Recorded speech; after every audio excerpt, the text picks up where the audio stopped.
तेरे सुंदर बालों की वजह से मेरा बेटा तुझ पर मोहित हो गया। तुझे अपनी सुंदरता पर बहुत घमंड है ना? तेरी सुंदरता को ही खत्म कर देती हूँ, तभी मेरे बेटे की आत्मा को शांति मिलेगी। नहीं नहीं मालकिन, ऐसा मत करिए, मेरी शादी होने वाली है। हरी सिंह, इसे गंजी बना दो और ये दवा इसके सर पर लगा देना। ये जिंदगी भर बाल के लिए तरसेगी। मालकिन की बात सुनकर हरी सिंह ऐसा ही करता है और छबीली के बाल काटकर जंगल में फेंक दिए जाते हैं।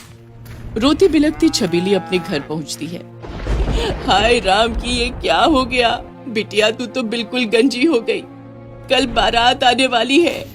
अगले दिन सही समय पर छबीली की बारात आती है, लेकिन फेरों के समय सर से पल्ला हट जाने के कारण सबको पता चल जाता है कि दुल्हन गंजी है। पंडित जी मंत्र बंद कीजिए, मैं ये शादी नहीं करूंगा, बारात वापस जाएगी। अरे अम्मा, छबीली तो गंजी है, मैं किसी गंजी औरत से शादी नहीं कर सकता। इसके बाद ही तो इसकी खूबसूरती चाहिए, बाल ही नहीं रहे तो अब क्या फायदा। हे भगवान, प्रेम ने मुझसे शादी करने से इनकार कर दिया, बारात लेकर वापस चला गया। अब मैं क्या करूंगी? मैं मर जाती हूँ। हाँ, मेरा मरना ही ठीक है।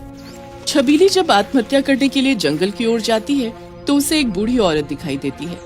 अरे बिटिया, बहुत प्यास लगी है, क्या तुम मुझे कुएं से पानी निकाल कर दे सकती हो? मैं बहुत दुखी हूँ दादी, और यहाँ रस्सी भी नहीं है। अगर मेरे बाल होते तो अपने बालों की रस्सी बनाकर तुम्हारी प्यास बुझा देती।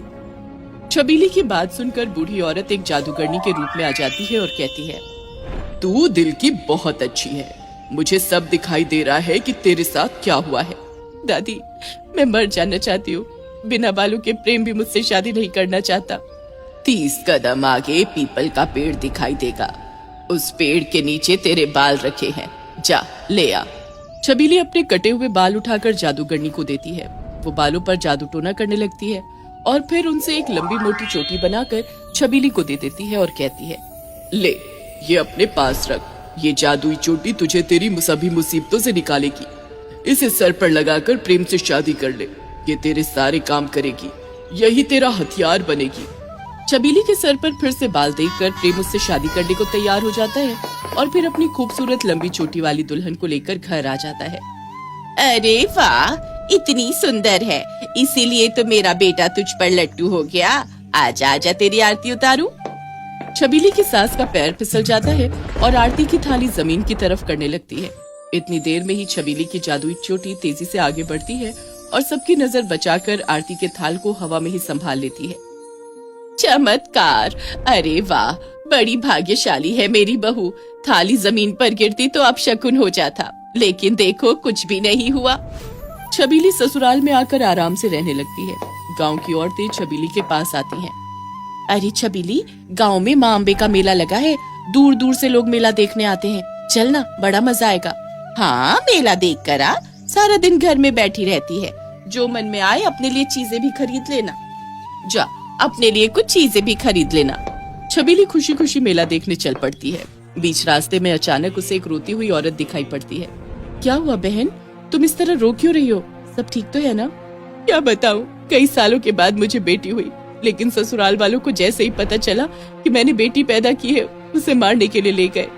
तुम चिंता मत करो, मैं हूं ना। छबीली की चोटी तेजी से आगे बढ़ने लगती है और कुछ ही दूर पर औरत के ससुराल वाले एक छोटी सी बच्ची को कुएं में फेंकते दिखाई देते हैं। खबरदार, अगर तुमने इस मासूम को कुएं में डाला, तुम इसकी हत्या नहीं कर सकते। छबीली के कुछ करने से पहले ही उस नवजात बच्चे को सूखे कुएं में फेंककर वो लोग वहां से चले जाते हैं। छबीली की चोटी तेजी से आगे बढ़कर कुएं में गिरी नवजात बच्ची को लपेटकर सुरक्षित बाहर ले आती है। लो बहन, अपनी बच्ची को संभालो और अपने अधिकारों के लिए लड़ना सीखो। औरत का मतलब होता है शक्ति, इस तरह हारना हमें शोभा नहीं देता। अचानक मेले में शोर होने लगता है। छबीली वहाँ पहुँचती है। क्या हुआ, सब लोग इतने घबराए हुए क्यों हैं? अरे कोई है, मुखिया जी की पत्नी बैलों का मुकाबला देख रही थी कि वो भड़क गया है, कोई उन्हें बचाओ, वो बड़ी मुसीबत में है। मालिक की बात सुनते ही छबीली भागते हुए वहाँ पहुँचती है और देखती है कि वो बैल अपने सींगों से मुखिया की पत्नी को मारने ही वाला है। उसकी चोटी तेजी से बढ़ने लगती है और बैल को लपेटकर उसके पिंजरे में पहुंचा देती है। मुझे किसने बचाया है? तुम कौन हो बेटी? अगर तुम ना होती तो मैं कल का सूरज नहीं देखती। मैं हूँ मालकिन, छबीली, पहचाना मुझे? सब लोग छबीली की जय जयकार करने लगते हैं और मेले में आए हुए पत्रकार उसकी तस्वीरें खींचते हैं। छबीली, तूने मुझे बचाया, मैंने तेरे साथ इतना बुरा किया, फिर भी तूने मुझे बचा लिया। वो बैल तुझे भी तो नुकसान पहुंचा सकता था।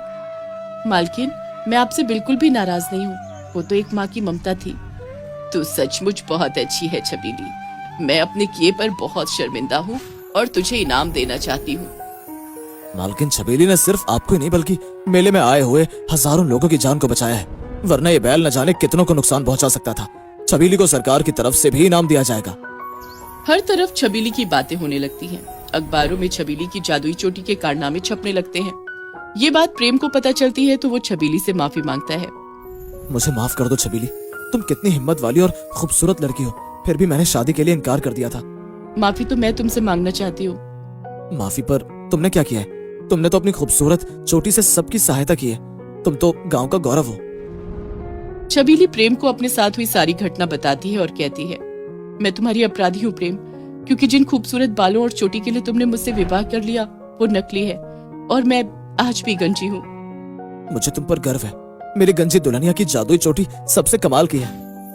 सभी लोग हंसने लगते हैं और छबीली अपनी जादुई चोटी से सबकी मदद करते हुए खुशी खुशी जिंदगी बिताने लगती है।